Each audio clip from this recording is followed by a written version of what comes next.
Hey guys, मैं हूं रतन। आज फिर हाजिर हूं आप सभी के सामने एक और पीस ऑफ न्यूज़ लेकर। तो आइए डिस्कस करते हैं ये पीस ऑफ न्यूज़। इससे पहले कि हम ये पीस ऑफ न्यूज़ डिस्कस करें, मैं आपको बता दूं कि ये पीस ऑफ न्यूज़ एक्चुअली किसके बारे में है। ये एक्चुअली हमारा अंटार्कटिका है। अंटार्कटिका में काफ़ी आप जानते हैं कि हिमखंड है और बड़े बड़े जो है वहाँ पर बर्फ़ के पहाड़ हैं। अब देखिए, जो क्लाइमेट चेंज हो रहा है, क्लाइमेट चेंज होने के कारण जो है उसमें कमी आ रही है उन हिमखंडों में, और उससे जो है हमारे समुद्र का जलस्तर है वो बढ़ रहा है। तो ये सब क्लाइमेट चेंज के बारे में बेसिकली एक रिपोर्ट है जो नासा की रिपोर्ट है, और नासा बहुत ही रेप्यूटेड एजेंसी है, तो उसको डिस्कस करते हैं। आइए, अंटार्कटिका क्रम्बलिंग एट एजेस, ठीक है ना। नासा स्टडी फ्लैग्स, आगे यहां पर है इसका, worrying loss to ice shelves, ठीक है ना। तो इसकी पूरे की हिंदी क्या बनी, अंटार्कटिका, ठीक है। अंटार्कटिका क्रम्बलिंग, क्रम्बलिंग मतलब होता है कि जब कोई चीज टुकड़ों में अलग हो रही हो, क्रम्बल हो रही हो, तो उसको बोलते हैं क्रम्बलिंग। एट एजेस, एजेस मतलब किनारों पर, ठीक है ना। और नासा की स्टडी, नासा जो है क्या है, नासा जो है अमेरिका की एरोस्पेस एजेंसी है, बहुत फेमस है, आप सभी जानते होंगे। स्टडी फ्लैग्स, फ्लैग्स मतलब होता है जब किसी चीज के ऊपर झंडा, जब कोई रिपोर्ट होती है ना उसके ऊपर से झंडा लगा दिया जाता है, झंडा, तो उसका मतलब वो चीज काफी इंपॉर्टेंट है, उस पर कुछ कॉन्सर्न है, उसको आपको देखना है। वरिंग मतलब चिंताजनक, लॉस, लॉस मतलब हानि, to ice shelves, ice shelves मतलब होता है बड़े बड़े जो हिमखंड हैं उनको क्या बोलते हैं, आइस शेल्व्स बोलते हैं, ठीक। अब देखिए कह रहे हैं कि loss from ice chunks, chunks मतलब होता है टुकड़ों से, यानी कि जो बड़े बड़े हिमखंड हैं उससे जो लॉस हुआ है, जो हानि हुई है। फॉलिंग इनटू ओशंस, और जो टूट कर कहां गिर रहे हैं, ओशन यानी कि समुद्र में गिर रहे हैं। स्पैन्स, वो कितना विस्तृत है, ऑलमोस्ट मतलब लगभग, द एरिया ऑफ स्विट्जरलैंड, यानी जो इतने हिमखंड टूटकर समुद्र में गिर गए हैं जितना कि हमारा स्विट्जरलैंड का पूरा एरिया होगा, राइट गाइस। आइए आगे न्यूज पढ़ते हैं, फिर समझ में आएगा। Antarctica's coastal glaciers are shedding icebergs more rapidly than the nature can replenish the crumbling ice, right? Doubling previous estimates of losses from the world's largest ice sheet. इतना पहले समझ लेते हैं। तो देखिए, अंटार्कटिका कोस्टल ग्लेशियर्स, कोस्टल मतलब Antarctica, ठीक है ना, समुद्र है, और समुद्र के चारों तरफ जो है देखिए ग्लेशियर्स हैं, ठीक है। तो एक कोस्टल, कोस्टल मतलब होता है तटीय, समुद्र तटीय। ग्लेशियर्स मतलब आप ही जानेंगे हिमखंड होता है। और शेडिंग, शेड का मतलब होता है कि कोई चीज जो है धीरे धीरे धीरे धीरे धीरे धीरे कम हो रही है। जैसे शेडिंग मतलब क्या होता है, कोई फर हो, जैसे स्नेक का स्किन है वो शेड होता है, बिल्ली के जो फर हैं ऊपर की स्किन वो धीरे धीरे निकल जाती है, तो शेड मतलब होता है कोई चीज जैसे होता है ऐसे ऐसे ऐसे निकलना। तो शेडिंग मतलब बेसिकली कम होना। क्या कम हो रही है, आइसबर्ग्स, यानी कि जो हिमखंड है बड़े बड़े वो टूट रहे हैं। मोर रैपिडली, रैपिडली मतलब होता है तेजी से, वो तेजी से टूट रहे हैं। देन किससे, नेचर, प्रकृति, कैन रिप्लेनिश, रिप्लेनिश एक वर्ड मिला, रिप्लेनिश मतलब होता है किसी चीज को दोबारा से बनाना, दोबारा से भरना, ठीक है ना। तो जितना नेचर, भाई बर्फ वहां पर धीरे धीरे जो है बर्फ हजारों सालों में इकट्ठा हुई है, धीरे धीरे नेचर ही बनाता है उसको, प्रकृति बनाती है, लेकिन जितनी तेजी से बर्फ पिघल रहे हैं उतनी तेजी से जो है नेचर उसको बना नहीं पा रही है, ठीक। आगे पढ़ते हैं। द क्रम्बलिंग आइस, वही जो धीरे धीरे टूट टूट के बर्फ अलग हो रही है। डबलिंग प्रीवियस एस्टिमेट्स, यानी पहले जो हमने एस्टिमेट्स यानी जो आंकड़े लगाए थे, पहले जो एक एस्टिमेशन किया था हमने, उसका डबल स्पीड है, प्रीवियस मतलब पहले का, ऑफ लॉसेस, जितनी हानि होनी थी, है ना।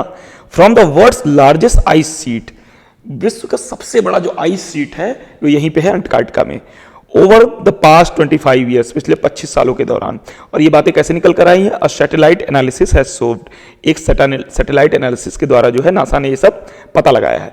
तो अगर शॉर्ट में मीनिंग समझे तो क्या हुआ कि जो पिछले 25 सालों के दौरान जो हिमखंडों के पिघलने की दर है वो डबल से भी ज्यादा हो गई है जितना एस्टिमेटेड था, ठीक है ना। और कहां पे, अंटार्कटिका में।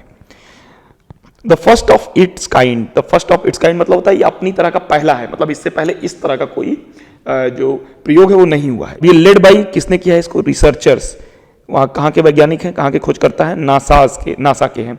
जेट प्रपल्जन लेबोरेटरी, नासा की एक जेट प्रपल्जन लेबोरेटरी है, उसके खोजकर्ता है, उन्होंने ये किया है।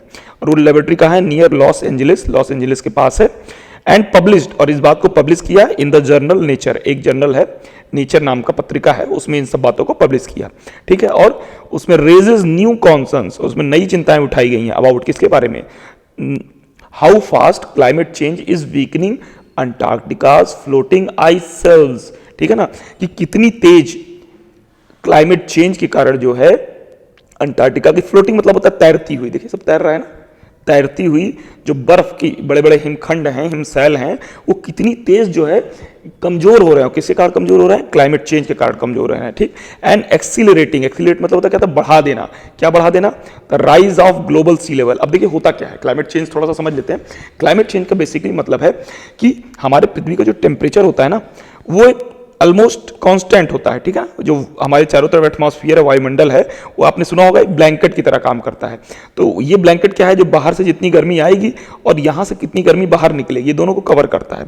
लेकिन कुछ ह्यूमन एक्टिविटीज और कुछ नेचुरल एक्टिविटीज के कारण जो हमारा टेम्परेचर है ना, यहाँ का टेम्परेचर, ये बढ़ता जा रहा है। तो जब ये अर्थ का टेम्परेचर बढ़ेगा, तो अब टेम्परेचर बढ़ेगा तो क्या होगा? धीरे धीरे बर्फ पिघलेगी। बर्फ पिघले तो क्या होगा? समुद्र में जो वाटर लेवल है, यानी पानी का जो स्तर है, वो बढ़ जाएगा। अब देखिए समुद्र जो है 70% तो आप जानते हैं पानी है धरती पर, और समुद्र का जब जलस्तर बढ़ेगा तो क्या होगा? कोस्टल एरियाज, यानी समुद्र के किनारे के जो एरियाज हैं, जैसे आपके मान लीजिए कि आपका मुंबई है, समुद्र के किनारे बसा हुआ है, गुजरात के बहुत सारे एरियाज हैं, आंध्र प्रदेश का, तमिलनाडु का, जो कोस्टल सिटीज हैं, धीरे धीरे वो डूबने लगेंगे।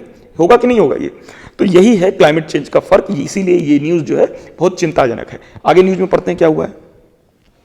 द स्टडी, और इस स्टडी की की फाइंडिंग्स वाज, की मतलब होता है मुख्य, फाइंडिंग मतलब उसमें क्या निकल कर आया, दैट की the net loss of Antarctica's ice from coastal glacier chunks calving off into the ocean is nearly as great as the net amount of ice that scientists already knew was being lost due to thinning caused by the melting of ice shelves from below by warming seas। अब देखिए इतनी हिंदी समझते हैं। तो studies की finding क्या है, क्या मुख्य बात है इसमें, कि net loss of Antarctica's ice from coastal glaciers, यानी जो कोस्टल ग्लेशियर उसका नेट लॉस, नेट लॉस का मतलब मान लीजिए कि 10 टन आपका मेल्ट हो गया, और उसके बाद मान लीजिए कि 5 ही टन जो है या फिर 4 टन जो है नेचर इसको रिप्लेनिश कर पाई, अभी मैंने ऊपर बताया नहीं बना पाई, तो टोटल का लॉस कितना होगा? 6 टन का लॉस हो गया आपको, 6 टन बस पिघल गई। तो जो नेट लॉस है from coastal glacier, chunks, chunks मतलब टुकड़ों, कॉल्विंग ऑफ मतलब होता है धीरे धीरे टूट कर अलग होना, ठीक।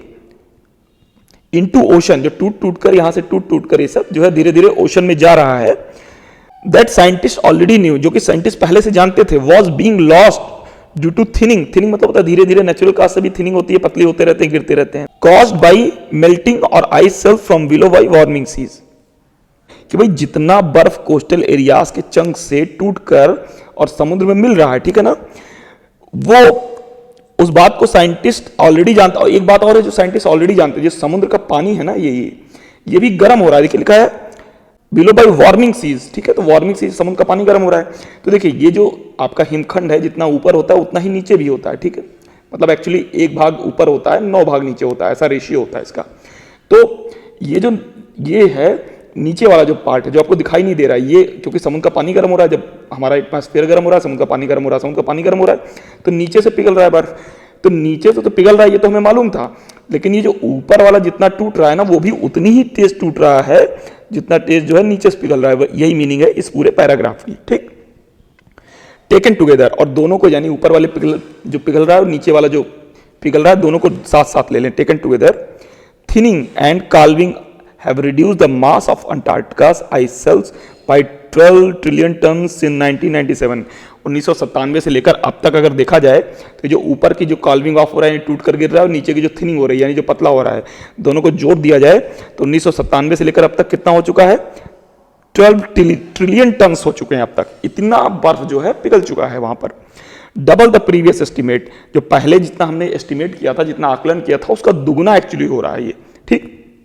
Analysis concluded, और ये विश्लेषण है, इसने इस बात को बताया है। The net loss of the continents ice sheet from the calving alone in the past quarter century spans nearly 37,000 square kilometre. तो पिछले 25 सालों में अगर हम देखें तो जितना बर्फ टूटकर गिरा है उसी का जो एरिया हो जाएगा वो 37,000 स्क्वायर किलोमीटर हो जाएगा, ठीक है। An area almost size of Switzerland, और वो एरिया कितना बड़ा होगा? जितना बड़ा हमारा स्विट्जरलैंड है, इतना बड़ा एरिया, इतने बड़े एरिया का बर्फ टूट के जो है, और अब तक जो है काल्व ऑफ मतलब टूट कर और समुद्र में क्या है, समा चुका है। एन एरिया ये हो गया। और ये बात किस, according to JPL scientist, JPL की साइंटिस्ट हैं, क्या नाम है उनका? चार्ड ग्रीनी, ठीक है ना। द स्टडीज लीड ऑथर, जो स्टडी की लीड सबसे इंपॉर्टेंट ऑथर हैं, उन्होंने ये सब बातें कही। Antarctica is crumbling at its edges, Antarctica जो है अपने किनारों पर टूट रही है, बिल्कुल टूट टूट कर गिर रही है समुद्र में। Greene said in a NASA announcement, NASA के एक अनाउंसमेंट में ग्रीन ने कहा ऑफ द फाइंडिंग्स, जो फाइंडिंग्स में नासा ने अनाउंसमेंट किया उसमें ग्रीन ने सब बातें कही। And when ice shelves dwindle, dwindle मतलब होता है कोई चीज जब धीरे धीरे टूट कर खत्म हो रही हो, कम हो रही हो। एंड वीकेन, वीकेन मतलब होता है कमजोर होना। The continent's massive glaciers tend to speed up, speed up मतलब होता है कोई चीज जब तेज हो जाती है, एंड इंक्रीज जब कोई चीज बढ़ जाती है। The rate of global sea level rise, बहुत आसान सी बात है कि जब आइस शेल्व्स हैं यानी जो बड़े बड़े हिमखंड हैं, ड्विंडल ये धीरे धीरे टूटकर कमजोर होते हैं, कम होते हैं, एंड वीकेन और कमजोर हो जाते हैं। द कॉन्टिनेंट्स मैसिव ग्लेशियर्स, जो बड़े बड़े ग्लेशियर हैं वो क्या होते हैं, टेंड टू मतलब होते हैं, क्या होते हैं, स्पीड अप, मतलब and increase the rate of global sea level rise. तो ये बड़े बड़े खंड हैं, वो जब धीरे धीरे यहाँ से टूट गया, यहाँ से टूट गया, यहाँ से टूट गया, तो क्या होगा, धीरे धीरे धीरे धीरे उसके टूटने की दर बढ़ जाएगी, ठीक है।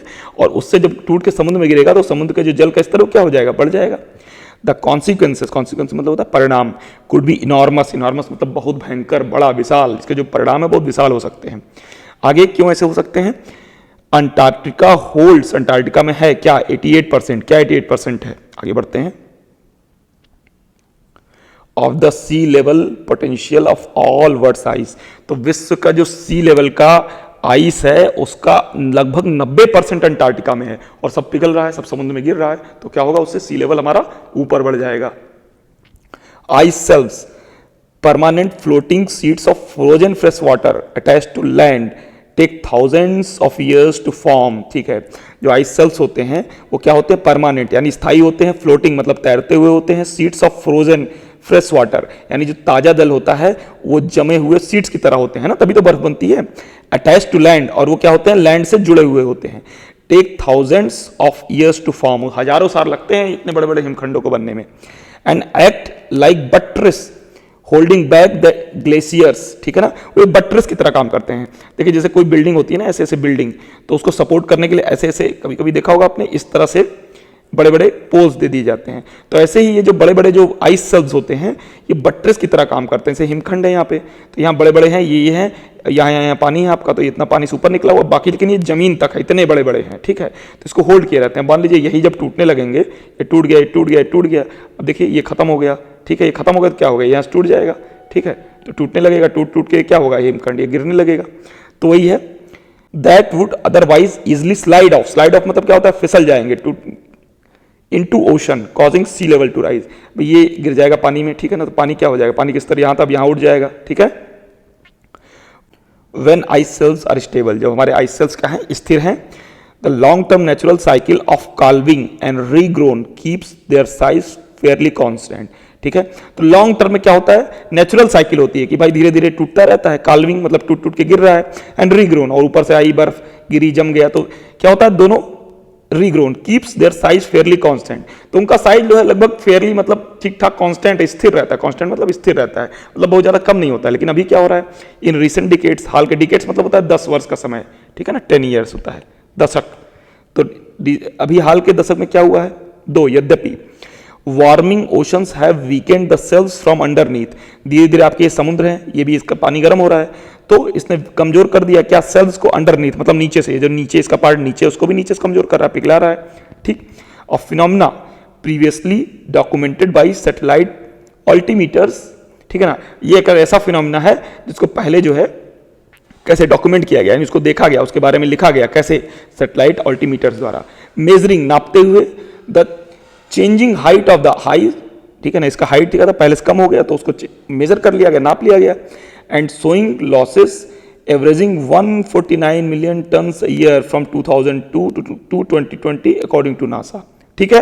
अभी क्या हुआ है कि पहले भी जो है सी वाटर ने इसको, जो गर्म हो रहा था सी का वाटर, उसने भी इसको जो है आइस शेल्व्स को कमजोर किया था, और इस बात को कैसे नापा गया था कि चेंजिंग हाइट्स, हाइट कम हो गई, ठीक है ना, तो लॉस कितने हुए उससे, 149 मिलियन टन। अब देखिए आगे के पैराग्राफ में क्या है कि ये बता रहे हैं कि कैसे कैसे इस टीम ने अपने ये जो फाइंडिंग्स है उसको पाया है। तो उसने क्या किया है, फॉर देयर एनालिसिस, अपने विश्लेषण के लिए ग्रीनीज टीम ने क्या किया, सिंथेसाइज कर दिया है, 2 चीज़ों को एक साथ मिला दिया है। कैसे मिलाया है, सैटेलाइट इमेजरी फ्रॉम विजिबल, ठीक है ना, and thermal infrared and radar wavelength, ये चीज़ें हैं सैटेलाइट इमेजरी को thermal infrared and radar wavelength को क्या कर दिया है, चार्ड ग्लेशियल फ्लो के साथ मैच कर दिया है एंड कॉल्विंग के साथ मैच कर दिया है। ठीक है, कब से, 1997 से। उससे क्या हुआ है, मोर एक्यूरेटली देन एवर। पहले भी हमने ऐसा किया था, लेकिन अभी क्या है कि ये सारी टेक्निक्स यूज करने से हम ज़्यादा एक्यूरेटली बता पा रहे हैं कि हुआ क्या है। ओवर 30,000 माइल्स, यानी ठीक है ना, लगभग 50,000 किलोमीटर के अंटार्कटिका की कोस्ट लाइन को हम इन techniques, satellite imagery, thermal infrared और राडार वेवलेंथ, जो हमने कॉल्विंग को जोड़ा है, तो हमको ज़्यादा एक्यूरेट पिक्चर मिल पा रही है कि कितना बर्फ एक्चुअली पिघल गया है। ठीक, तो लॉसेस और कितने नुकसान हुए हैं, मेजर्ड, जो कि नापे गए हैं फ्रॉम कॉल्विंग यानी कि वही है, टूट टूट कर बर्फ के गिरने से जितने नुकसान हुए हैं उसका जब नापा गया तो उसने आउटपेस कर दिया। आउटपेस मतलब होता है कि गति में किसी चीज़ को पीछे छोड़ना। किसको पीछे छोड़ा है, नेचुरल आइस सेल्फ रिप्लेनिशमेंट, यानी वही मैं जो मैंने पहले बताया कि नेचर जो है ना, बर्फ गिरती रहती है, जमती रहती है, तो जिस दर से हमारी बर्फ टूट कर समुद्र में मिल रही है वो बहुत तेज है, और जिस दर से प्रकृति बर्फ जमा रही है और दोबारा रिप्लेनिश कर रही है वो काफ़ी कम है। ठीक है ना, तो अल्टीमेटली क्या होगा, बर्फ तेजी से पिघलेगी। 2002 टू 2020 यानी 2002 से लेकर 20 तक जो है 149 मिलियन टन इतनी बर्फ जो है हमारी लॉस हो चुकी है। नासा ने इसको कैलकुलेट किया। सो ग्रेटली दैट रिसर्चर्स फाउंड, अब इतनी तेज हो रहा है कि रिसर्चर्स ने पाया इट अनलाइकली, लाइकली मतलब होता है कि किसी चीज की संभावना होना, अनलाइकली मतलब कि ऐसी संभावना बिल्कुल नहीं है, क्या, कि Antarctica can return to the प्री-2000 glacier levels by the end of this century, यानी इस शताब्दी के अंत तक जो है 2000 के पहले जितनी बर्फ हुआ करती थी उतनी बर्फ तक तो कभी अंटार्कटिका पहुंच ही नहीं सकता। क्यों, क्योंकि जितनी बर्फ तेजी से पिघल रही है उसकी स्पीड इतनी ज़्यादा है कि जितनी बर्फ नेचुरली जम रही है वो काफ़ी धीरे जम रही है, तो कभी उस लेवल पर तो पहुंच ही नहीं पाएगा। द एक्सीलरेटेड मतलब क्या होता है, तेज गति से, ग्लेशियल कॉल्विंग यानी कि जो हिमखंडों के पिघलने की दर है, टूटने की दर है, थिनिंग उनके पतले होने की दर है, वॉज मोस्ट प्रोनाउंस मतलब होता है something which can be seen very, जब कोई चीज़ बड़ी आसानी से देखी जा सके, बिल्कुल एकदम आसानी से आप देख के तुरंत बता देंगे, इन वेस्ट अंटार्कटिका। ठीक है ना, तो ये जो ग्लेशियल कॉल्विंग है यानी कि जो हिमखंडों के पिघलने की, टूटने की दर है, वो एकदम प्रोनाउंस थी, सबसे आसानी से कहाँ, वेस्ट अंटार्कटिका में, पश्चिमी अंटार्कटिका में देखी जा सकती थी। An area hit harder by warming ocean currents. ठीक है, क्यों, क्योंकि इस एरिया में ना समुद्र में धाराएं चलती हैं, गर्म धाराएं और ठंडी धाराएं। तो देखिए जहाँ गर्म धारा चलेगी है ना, वो बर्फ को पहले ही पिघलाएगी। तो वेस्ट अंटार्कटिका में पहले से गर्म धाराएं चल रही थी, तो वहाँ अंडरनीथ पहले ही उसको वीक कर दिया था नीचे, और ऊपर भी पिघल रहा था। लेकिन अभी क्या हो रहा है, बट इवन मतलब भी किसमें, ईस्ट अंटार्कटिका यानी पूर्वी अंटार्कटिका में भी रीजन, एक क्षेत्र, हुज आइस शेल्स वर लॉन्ग कंसिडर्ड लेस वनरेबल, जहाँ यह समझा गया कि वहाँ के जो हिमखंड हैं वो जब उतने जो है असुरक्षित नहीं है, वल्नरेबल मीन्स हो जाएगा असुरक्षित। वी आर सीइंग, हम देख रहे हैं, मोर लॉसेस देन गेन्स, हम देख रहे हैं कि नुकसान ज़्यादा हो रहा है और बर्फ जो है कम जम रही है। ग्रीनी ने कहा one East Antarctic calving event that took the world by surprise. देखिए टेक समबडी बाय सरप्राइज मतलब होता है जिसने पूरे संसार को आश्चर्यचकित कर दिया। ठीक है ना, तो क्या हुआ, ईस्ट अंटार्कटिका में कॉल्विंग हुई यानी एक बड़ा सा हिमखंड टूटा और जिसने वर्ल्ड को आश्चर्यचकित कर दिया। वॉज द कोलैप्स मतलब होता है कोई चीज जब भरभरा कर गिर गई। एंड डिसइंटीग्रेशन किसी चीज से टूट कर कोई चीज अलग हो गई। ऑफ द मैसिव मतलब होता है बहुत बड़ा। ठीक है ना, कॉन्जर ग्लेंजर आइस शेल्फ नाम क्या था इसका, जो बहुत बड़ा टूट कर गया था, कॉन्जर ग्लेंजर आइस शेल्फ। जो कॉन्जर ग्लेंजर हिमखंड था जो टूट कर गिरा, उसने पूरे वर्ल्ड को आश्चर्यचकित कर दिया। और ये घटना कब हुई थी, मार्च में हुई थी। ठीक है ना, बिली sign of greater weakening to come, Greene said. और संभवतः ये इस बात की ये निशान है कि भाई ये बड़ा, इससे भी ज़्यादा जो है वीकनिंग मतलब इससे भी ज़्यादा जो है हिमखंड कमज़ोर हो रहे हैं, वो अब होने वाली है। तो ग्रीनी ने कहा। तो गाइज ये था आज का आर्टिकल, थोड़ा सा साइंटिफिक था और थोड़ा सा ज्योग्राफी से रिलेटेड था। आई होप कि आप लोगों ने एंजॉय किया होगा। कल फिर मिलेंगे एक नए पीस ऑफ न्यूज के साथ। Till then bye bye.